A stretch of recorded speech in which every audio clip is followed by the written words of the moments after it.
Welcome back to my YouTube channel. Today I wanted to go over some of the best books that I read in Q3 or July, August, and September. I have a little stack here, and I think some are certainly stronger than others.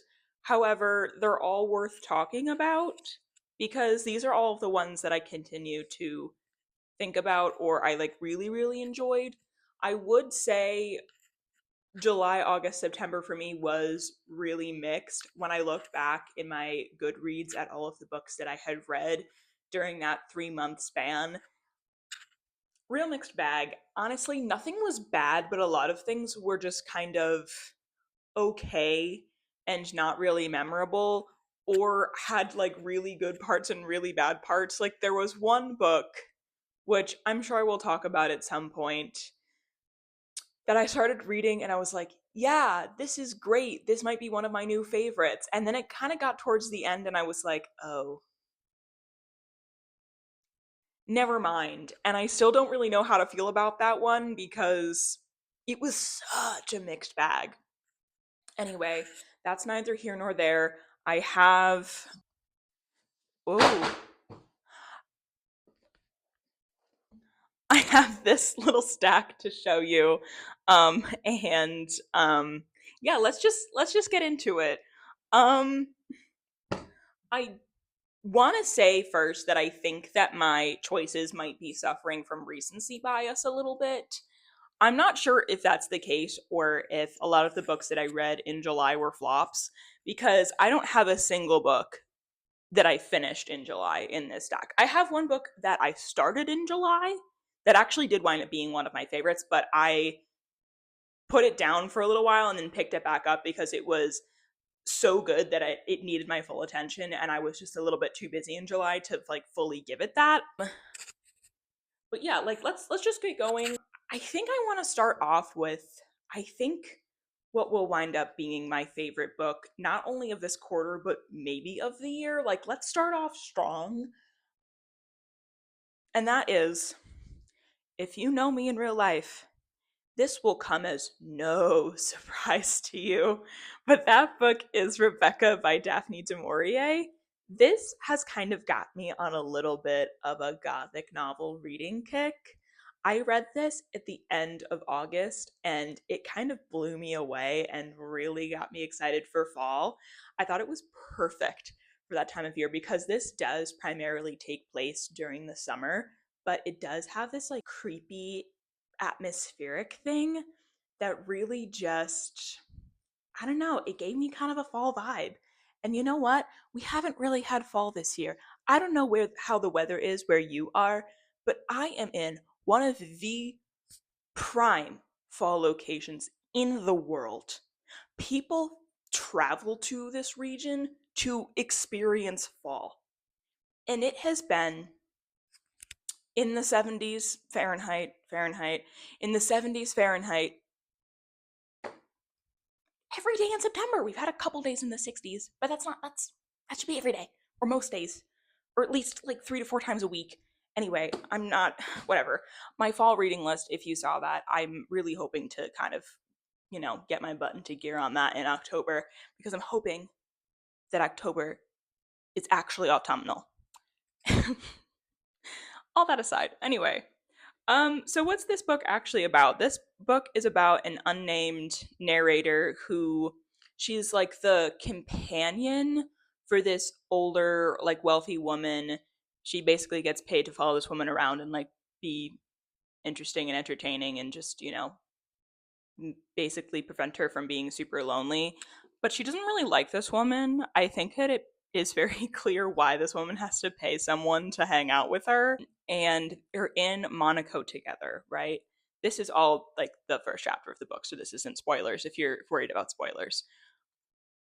They're in Monaco, and she meets this older, wealthy guy, Mr. Max de Winter. And the woman that she's the companion for tries to talk to him a little bit, and he's a little kind of weirded out. But then she gets sick for a week, and she's laying in bed. And so the narrator has some time to go explore on her own, and she winds up talking to Max de Winter, having lunch with him, and they hit it off.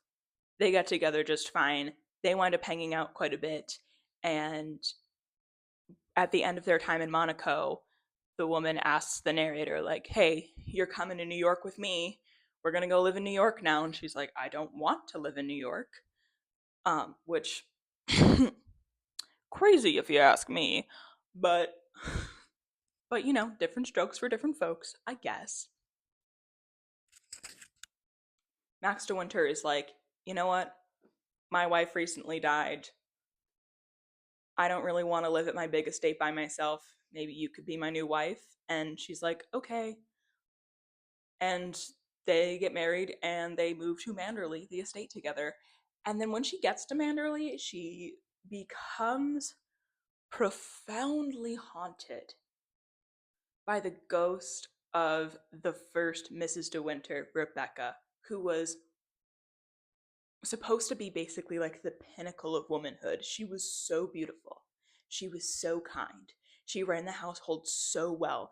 And the narrator's basically just like, I can't compete with her.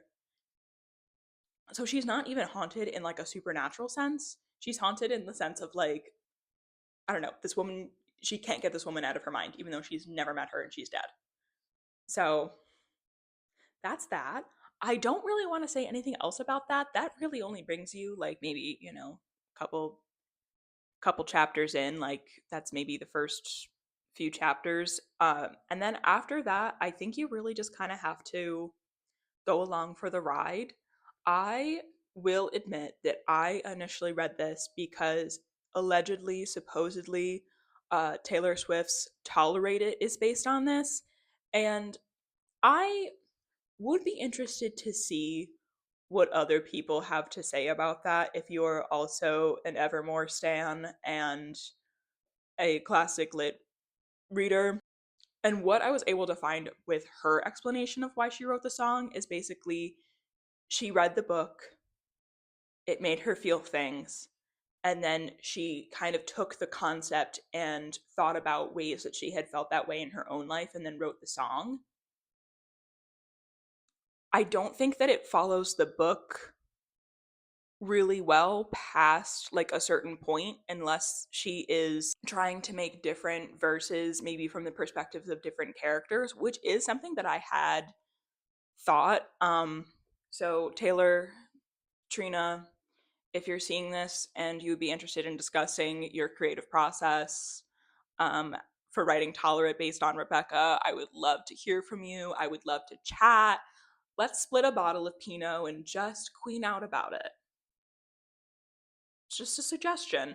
I would be really interested to see though what other people have to say about this. This is one of the few books where when I was done reading it, I I couldn't move on. I was so hung up on it. And the next several things that I read after this were just like articles that I found from various websites discussing this book and discussing different characters. One thing that I think has at least gone under noticed and underappreciated in a lot of the adaptations of this book, from what I understand, which I have yet to watch. I will be watching. Trust. One thing that the adaptations has kind of taken out of this book is a lot of the queer themes and undertones in it. I'm not, I think it might be kind of a spoiler if I talk about who is maybe queer coded in the book. But honestly, I've read some articles arguing that even a couple of the different characters could be kind of queer coded.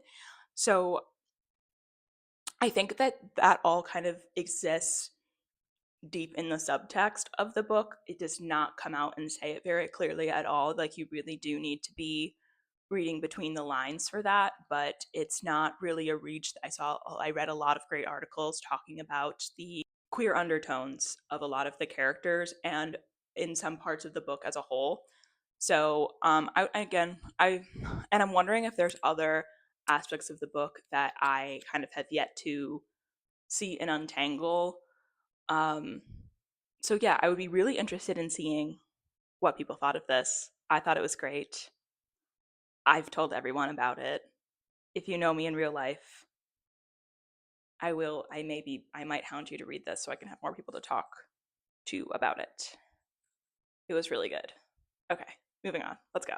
Okay, I'm gonna move on to a book that was maybe like less profoundly life changing and was more just kind of like a good time, a fun time. Don't get me wrong, Rebecca was a good time. It was a fun time. But it also, I think, kind of became enmeshed with my soul a little bit. And I think me and Daphne du Maurier are going to spend a lot more time together over the coming months because of it. But moving on to one that was just kind of fun, a good time, a little kooky, a little quirky. If you're into the kind of made up genre of weird girl literature, I think that you might find yourself having a good time with this next one. And that is Sky Daddy by Kate Folk. This is a newer release. It came out this year, 2025, and it is the newest release in this stack by at least 20 years. So this might be on the list. Honestly, this might be a recency bias thing. I did finish this a couple weeks ago. I kind of have yet to see like how long term I will be thinking about this, but it was fun and extremely unique. It is about the main character, Linda. She is about 30 years old and she is working at a. She's kind of flailing in life. She really only has like one friend that she knows at the content moderation place. The content moderation center job is not really even secure for long because they keep being told that they're going to be replaced by AI pretty soon as the AI gets good enough to accurately moderate content, and her dating life is basically non-existent, and that is because she is not really attracted to people. She's attracted to planes. Basically, this book is like if you took an episode of like TLC's My Strange Addiction, like I'm thinking specifically of that episode where I forget the guy's name, but he was like in a relationship with his car that he named Chase. Like this is kind of that, but it's not even necessarily like one specific plane. It's just like planes in general. And basically, she lives her life in such a way that she has the most money possible to save up for plane tickets. And it's not that she just likes flying and gets a thrill out of it. She wants to die on a plane. Like that is her goal. She believes that at some point a plane will choose her as its soulmate and she will crash. And she knows that plane crashes are super rare. So she has to take a lot of flights in order to hope that she could potentially be chosen and then die in a plane crash. She kind of starts to come up with some different strategies as to maybe how she could get on planes a lot. Like she comes up with a couple different ideas with like manifesting and like getting close to people who could give her plane rides, and she tries a bunch of different things. And kind of throughout you get to see kind of how this affects the relationships in her life, both like her one friend and the relationship she has with her family.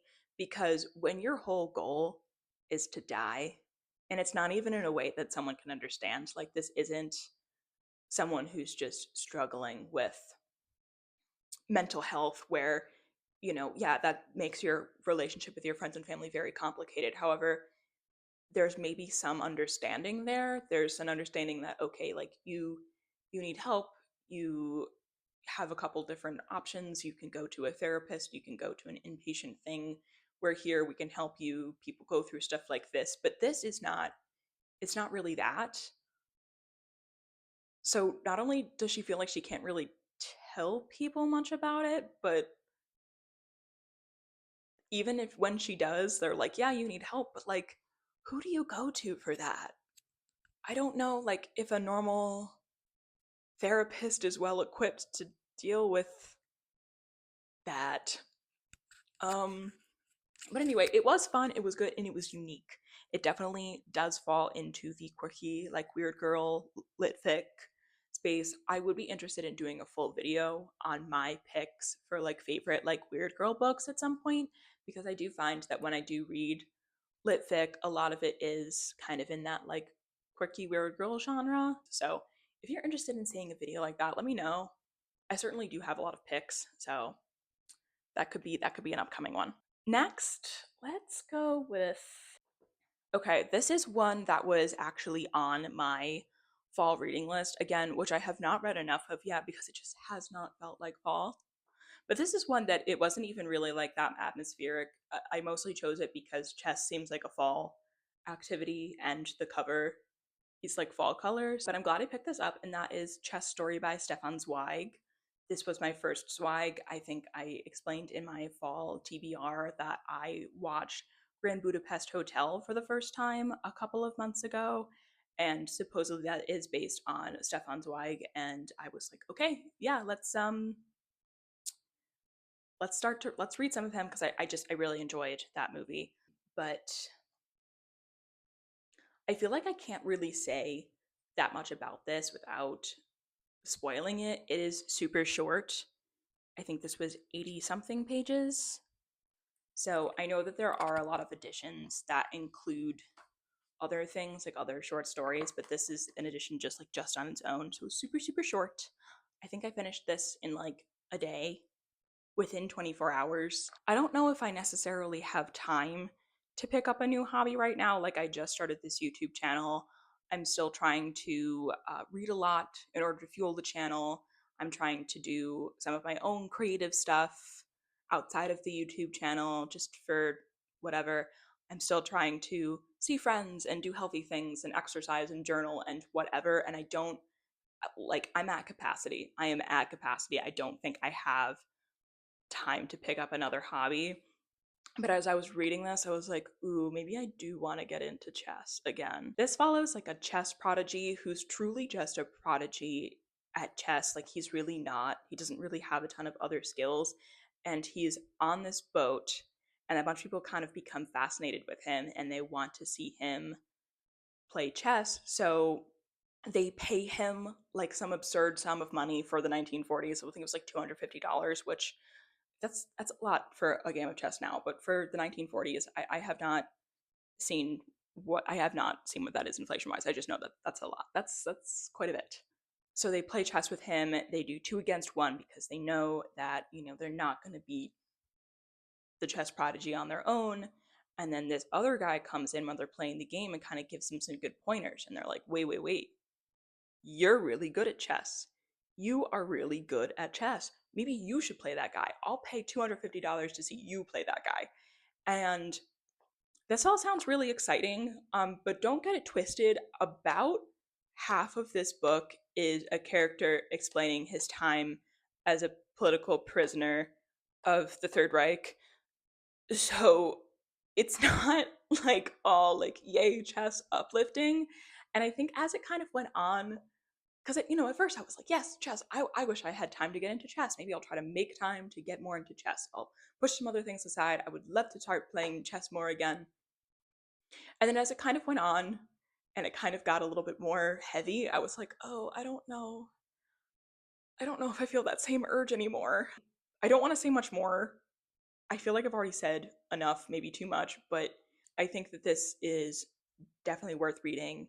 Certainly worth reading because I really only very much scratched the surface on this book. It has so much more to it than the couple sentences of the synopsis that I just gave.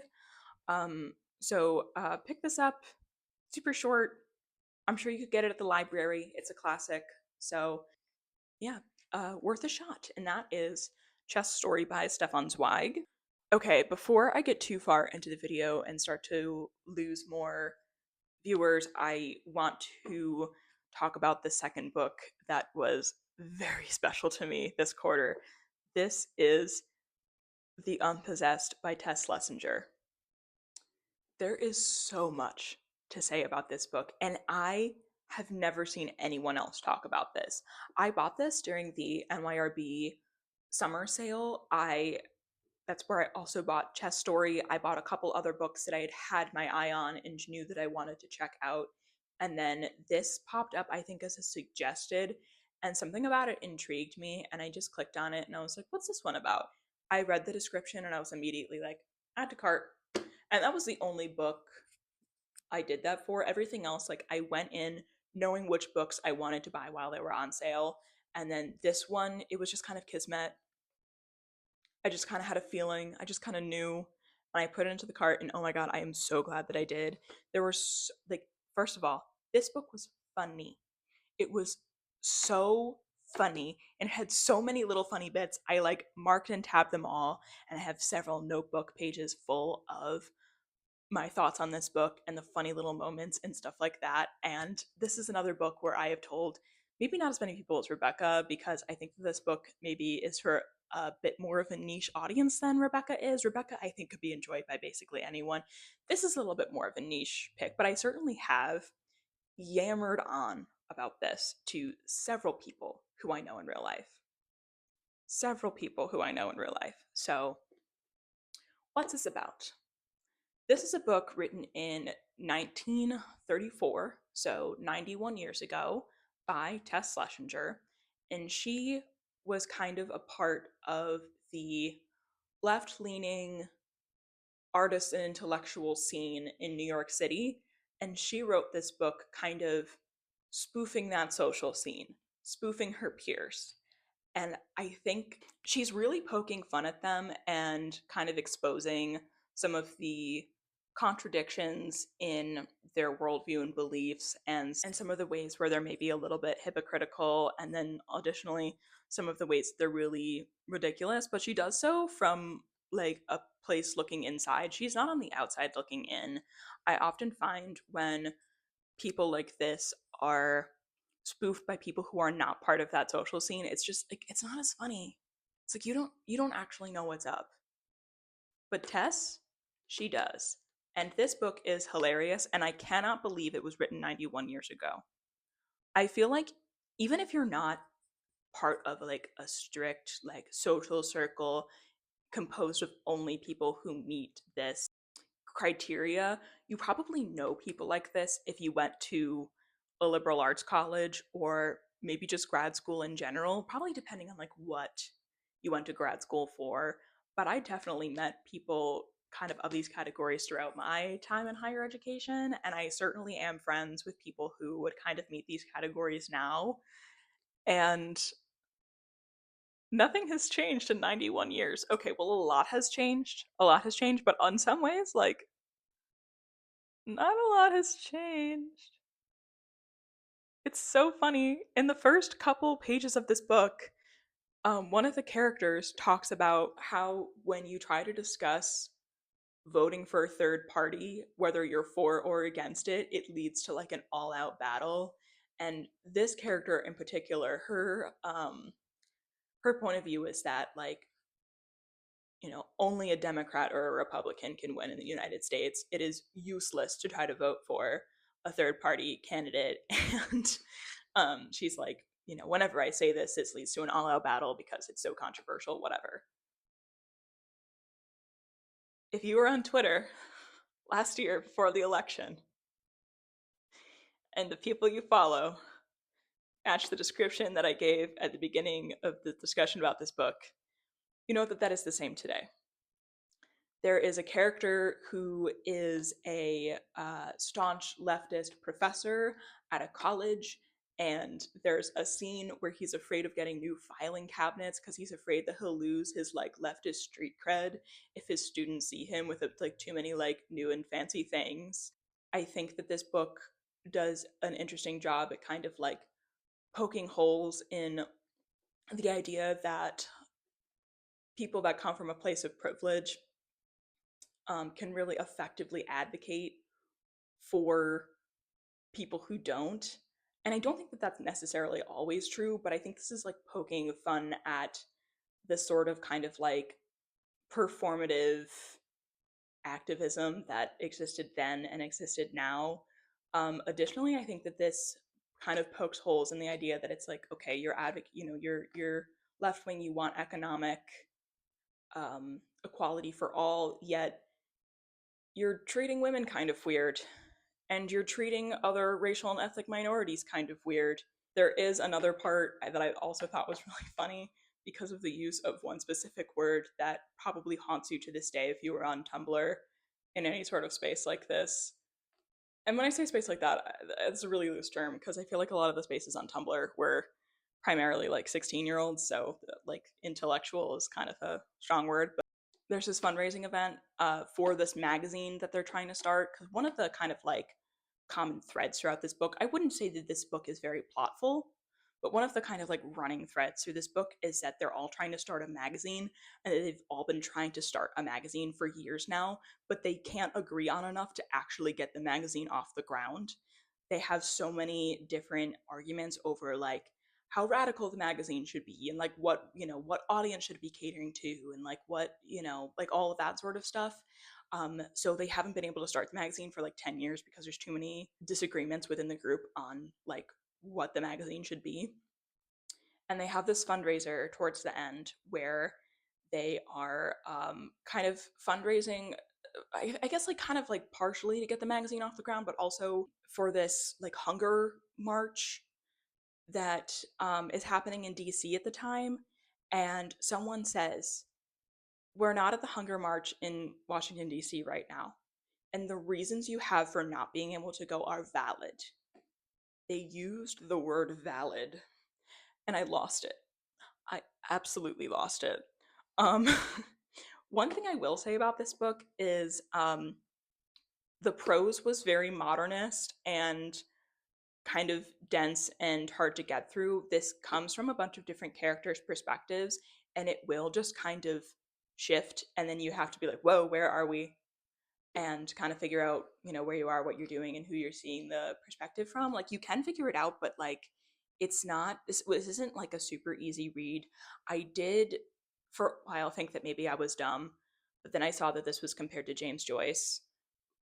The writing was compared to James Joyce, and I was like, okay, I I don't think this is maybe as dense as maybe some of his writing, but I haven't read it because I'm scared. So I'm like, okay, I'm probably not, really dumb and illiterate for, taking a little bit of time to understand this. But I also saw this book, the writing in this book described as like syncopated and like polyphonic, using like musical terms. And I would say that as well. I would really say that as well. Just because of the way that it kind of just flashes back and forth between different characters sometimes, especially in like scenes where there's a large group. Like you don't like the perspectives just shift and shift and shift, and it's like they're all in the same room, so sometimes it's difficult to be like, it'd be one thing if like, it shifted perspectives but the characters were in two like really different settings, but it's like no, they're all in the same room. So sometimes it's like, oh wait, who is this, who's talking right now, oh okay, like, and yeah. So it was really dense, but I really thought it was worth pushing through. I thought it was really funny, and I think that you might also think it's really funny if your social circles kind of sound like they could be like this. I will certainly be talking about this book again. I think that it is so underrated because as I said, I've literally never seen anyone talk about this.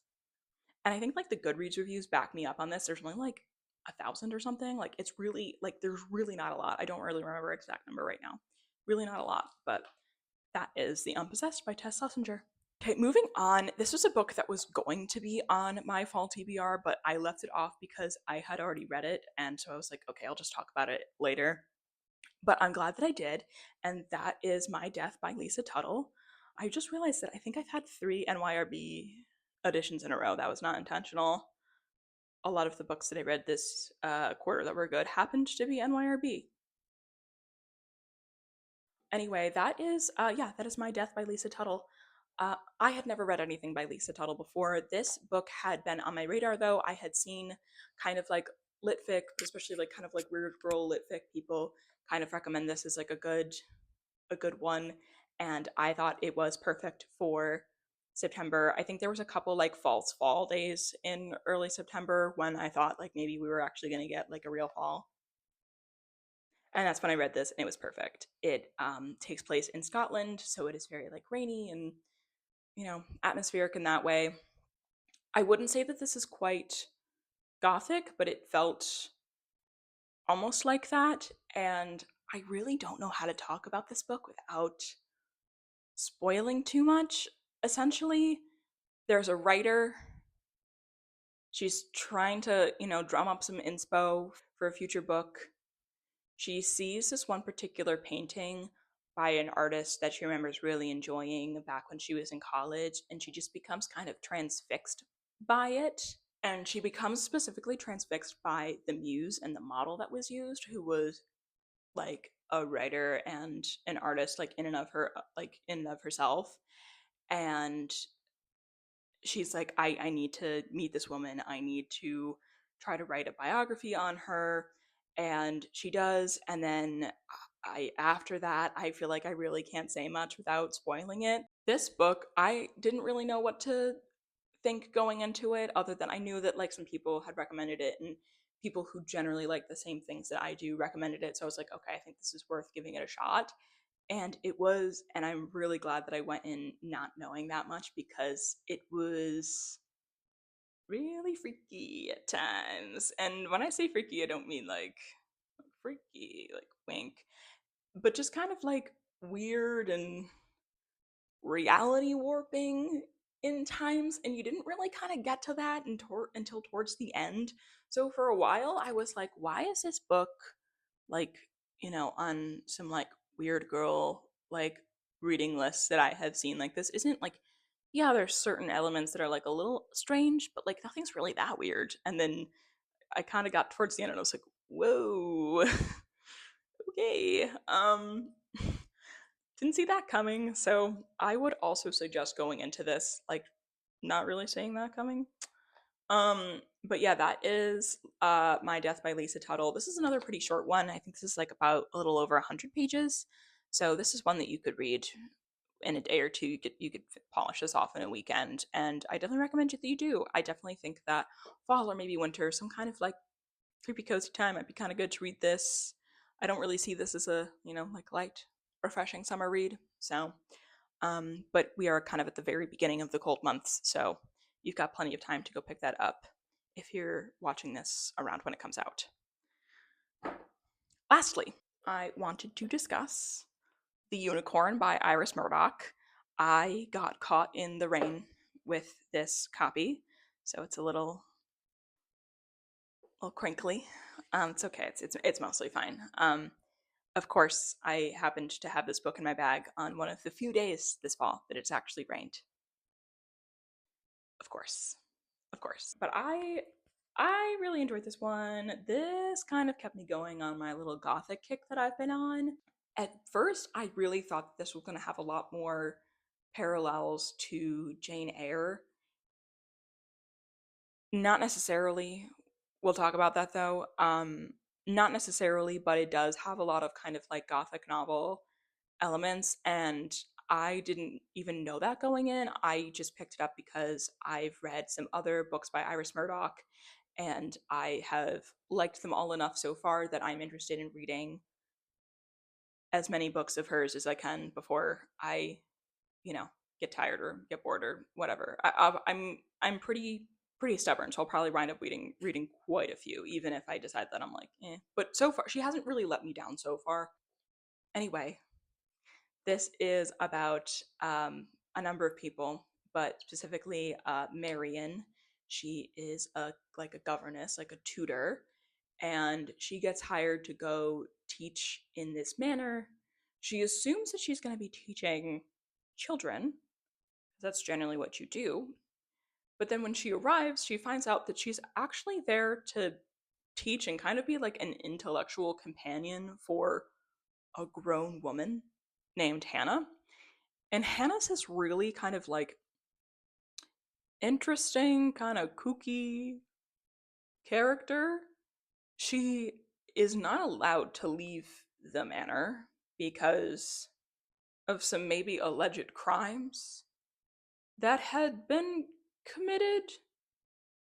But then she also has this almost like weird, like cult following of like a variety of different people who kind of either like work around the manor or live in the general area, and they all just kind of like weirdly orbit her.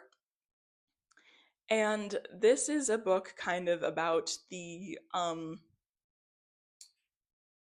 in really general terms, like the attempted undoing of all of that, because it is kind of a weird setup, and people in the past have tried to kind of break that all up, because yeah, it is a little weird, but for the most part she has kind of kept the people in her orbit like really under her spell, has not been able to kind of break everybody out of this.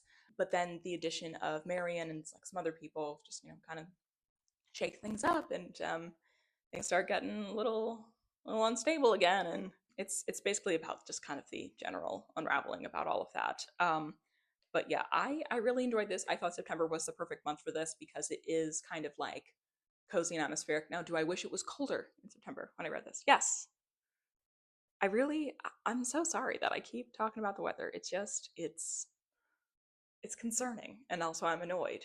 Anyway, September was a perfect month for this. I think it takes place mostly in September, so but yeah, the front says it is a brilliant mythical drama about well-meaning people trapped in a war of spiritual forces, and I think that is honestly the perfect little way to describe that. That's probably why it was put on the cover. But yeah, this was good. Iris Murdoch has not let me down yet. And yeah, I think that's all. That's really all I want to talk about for my, I guess, August September reads, because July was hardly represented in this stack. But yeah, for my August September reads, yeah. If you have read any of these books, let me know what you thought. If you want to read any of these books, I hope this encourages you. But yeah, that's all for now. That is all for now. Goodbye, and I will see you in another video, hopefully very soon.